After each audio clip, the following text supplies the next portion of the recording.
So the Imola Grand Prix is done, and Lando Norris almost won his second Grand Prix. He only needed one more lap. It's crazy. This Imola Grand Prix was a snooze fest for like 90% of the time, and the last 10-20 laps, that's when the excitement started. It all began when Leclerc started catching Lando, and I thought, okay, Leclerc is gonna overtake Lando and finish in P2, but his tires dropped off and Lando's tires picked up out of nowhere, and he became like Sonic, started going after Max Verstappen in the last 10 laps. And honestly, he only needed one more lap. If he had one more lap, he would have won the race for sure. If you've been watching my content and following my content, I've been saying since the beginning of the season that McLaren are actually the second fastest team, and they proved that last time in Miami as well as today at Imola.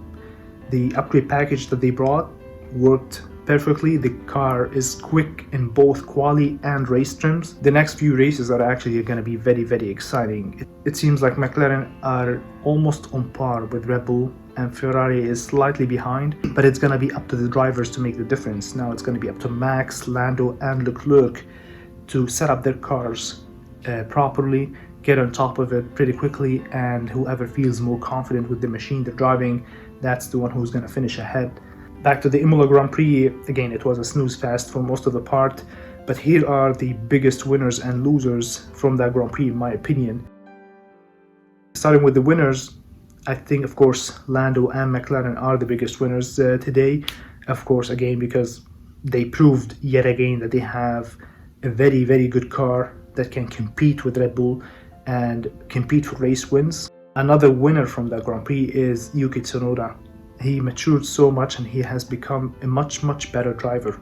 He's not just beating Daniel Ricciardo, he's like dominating now. He's putting in performance after performance after performance. It's very impressive. The biggest losers from the Imola Grand Prix, first is Ferrari. Ferrari came with this massive upgrade package that everybody thought, okay, this is going to be a game changer, but again, Ferrari under-delivered.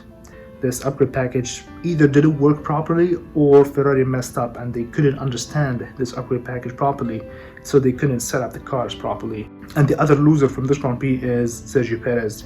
Again, I've been saying that since the beginning of the season. Perez is currently driving the fastest car on the grid. He should be P2 every single Grand Prix, yet at Imola he qualified P11 and probably finished I think P7. That's like a subpar performance.